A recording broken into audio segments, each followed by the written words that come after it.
بسم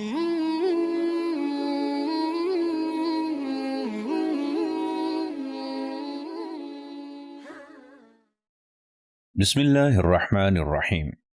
الحمد للہ رب العالمین والصلاة والسلام علی سید المرسلین اما بعد فاعوذ باللہ من الشیطان الرجیم بسم اللہ الرحمن الرحیم۔ السلام علیکم ورحمۃ اللہ وبرکاتہ۔ ناظرین کرام، ہم آپ کی خدمت میں تفسیر القرآن صراط الجنان پیش کرنے جا رہے ہیں۔ آج کی قسط کو شروع کرنے سے پہلے آپ سے مؤدبانہ گزارش ہے کہ اپنے لیے مخصوص وقت پر ضرور اس کو سنیے اور دیکھیے، اپنے گھر والوں کو اور دوسروں کو ترغیب دیجیے اور اسے اپنے لیے اللہ تبارک و تعالی کا بہت بڑا احسان تصور کریں کہ اس نے ہمیں اور آپ کو اپنی باقی زندگی میں ایک مرتبہ پورے قرآن کو اچھے انداز سے سمجھنے کی توفیق عطا فرمائی۔ ہمارے چینل کو سبسکرائب کر لیں، لائک اور شیئر کریں۔ شکریہ۔ جزاکم اللہ خیرن و احسن الجزاء۔ بسم اللہ الرحمن الرحیم۔ ناظرین کرام، آج کی اس ویڈیو میں ہم قرآن مجید کے جمع و ترتیب اور اس کی تفسیر سے متعلق چند اہم باتیں آپ کے گوش گزار کریں گے۔ حقیقی طور پر قرآن عظیم کو جمع فرمانے والا اللہ تعالی ہے، چنانچہ ارشاد باری تعالی ہے، ان علینا جمعہ وقرآنہ، بے شک اس کا جمع کرنا اور اس کا پڑھنا ہمارے ذمے ہے۔ حضور سید المرسلین صلی اللہ تعالی علیہ وآلہ وسلم نے اپنے مقدس زمانے میں اللہ تعالی کے حکم سے حضرت جبرائیل علیہ السلام کے بیان کے مطابق قرآن مجید کو لوح محفوظ کی ترتیب کے مطابق صحابہ کرام کو بیان فرمایا، اور اس کی صورت یہ تھی کہ قرآن مجید 23 سال کے عرصے میں حالات و واقعات کے حساب سے جدا جدا آیتیں ہو کر نازل ہوا۔ کسی سورت کی کچھ آیتیں نازل ہوتیں، پھر دوسری سورت کی کچھ آیتیں اترتیں، پھر پہلی سورت کی آیتیں نازل ہوتیں۔ حضور پرنور صلی اللہ تعالی علیہ وآلہ وسلم ہر بار ارشاد فرماتے کہ یہ آیات فلاں سورت کی ہیں، لہٰذا اسے فلاں آیت کے بعد اور فلاں آیت سے پہلے رکھا جائے۔ چنانچہ وہ آیات اسی سورت میں اور اسی جگہ پر رکھتی جاتیں۔ اسی ترتیب کے مطابق حضور اقدس صلی اللہ تعالی علیہ وآلہ وسلم اور آپ صلی اللہ تعالی علیہ وآلہ وسلم سے سن کر صحابہ کرام رضی اللہ تعالی عنہ نماز میں اور تلاوت کے دوران قرآن مجید پڑھتے۔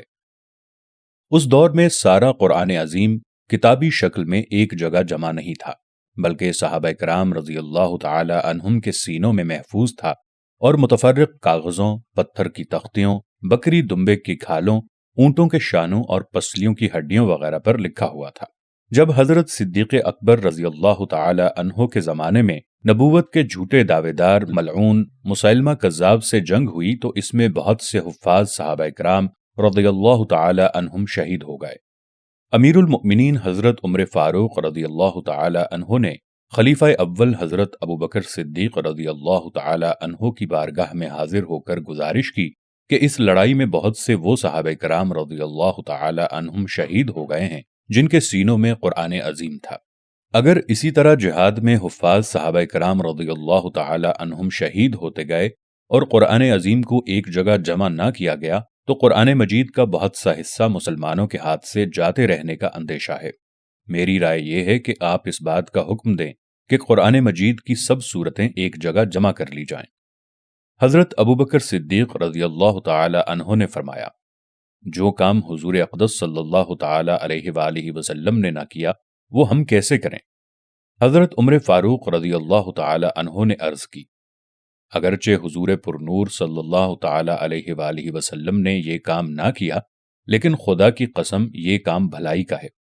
آخر کار حضرت ابوبکر صدیق رضی اللہ تعالی عنہ کو ان کی رائے پسند آ گئی اور آپ رضی اللہ تعالی عنہ نے حضرت زید بن ثابت انصاری اور دیگر حفاظ صحابہ کرام رضی اللہ تعالی عنہم کو اس عظیم اور اہم ترین کام کا حکم دیا، اور کچھ ہی عرصے میں الحمدللہ سارا قرآن عظیم ایک جگہ جمع ہو گیا۔ ہر سورت ایک جدا صحیفے میں تھی اور وہ صحیفے حضرت ابوبکر صدیق رضی اللہ تعالی عنہ کی ہین حیات آپ رضی اللہ تعالی عنہ کے پاس رہے۔ ان کے بعد امیر المؤمنین حضرت عمر فاروق رضی اللہ تعالی عنہ اور ان کے بعد ام المؤمنین حضرت حفصہ رضی اللہ تعالی عنہا کے پاس رہے۔ عرب میں چونکہ بہت سے قبیلے رہتے تھے اور ہر قوم اور قبیلے کی زبان کے بعض الفاظ کا تلفظ اور لہجے مختلف تھے، اور حضور پرنور صلی اللہ تعالی علیہ وآلہ وسلم کے مقدس زمانے میں قرآن عظیم نیا نیا اترا تھا، اور ہر قوم و قبیلے کو اپنے مادری لہجے اور پرانی عادات کو یکدم بدلنا دشوار تھا۔ اس لیے اللہ تعالیٰ کے حکم سے ان پر یہ آسانی فرما دی گئی تھی کہ عرب میں رہنے والی ہر قوم اپنی طرز اور لہجے میں قرآن مجید کی قرات کرے۔ اگرچہ قرآن مجید لغت قریش پر نازل ہوا تھا، زمانہ نبوت کے بعد چند مختلف قوموں کے بعض افراد کے ذہنوں میں یہ بات جم گئی کہ جس لہجے اور لغت میں ہم پڑھتے ہیں اسی میں قرآن کریم نازل ہوا ہے۔ اس طرح کوئی کہنے لگا کہ قرآن اس لہجے میں ہے، اور کوئی کہنے لگا کہ نہیں بلکہ دوسرے لہجے میں ہے، یہاں تک کہ امیر المؤمنین حضرت عثمان غنی رضی اللہ تعالی عنہ کے زمانے میں یہ نوبت آ گئی کہ لوگ اس معاملے میں ایک دوسرے سے لڑنے کے لیے تیار ہو گئے۔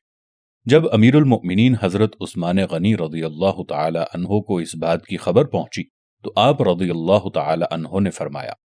ابھی سے تم میں یہ اختلاف پیدا ہو گیا ہے تو آئندہ تم سے کیا امید ہے؟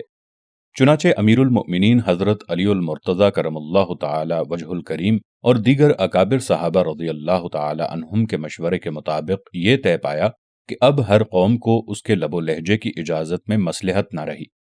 بلکہ اس سے فتنہ اٹھ رہا ہے، لہذا پوری امت کو خاص لغت قریش پر جس میں قرآن مجید نازل ہوا ہے جمع کر دینا اور باقی لغتوں سے باز رکھنا چاہیے۔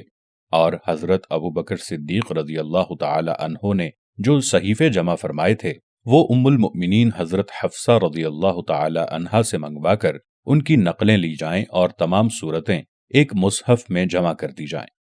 پھر وہ مصاحف اسلامی شہروں میں بھیج دیے جائیں اور سب کو حکم دیا جائے کہ وہ اسی لہجے کی پیروی کریں، اور اس کے خلاف اپنے اپنے طرز ادا کے مطابق جو صحائف یا مصاحف بعض لوگوں نے لکھے ہیں فتنہ ختم کرنے کے لیے وہ تلف کر دیے جائیں۔ چنانچہ اسی درست رائے کی بنا پر امیر المؤمنین حضرت عثمان غنی رضی اللہ تعالی عنہ نے ام المؤمنین حضرت حفصہ رضی اللہ تعالی عنہا سے وہ صحائف منگوائے اور ان کی نقلیں تیار کر کے تمام شہروں میں بھیج دی گئیں۔ اسی عظیم کام کی وجہ سے امیر المؤمنین حضرت عثمان غنی رضی اللہ تعالی عنہ کو جامع القرآن کہا جاتا ہے۔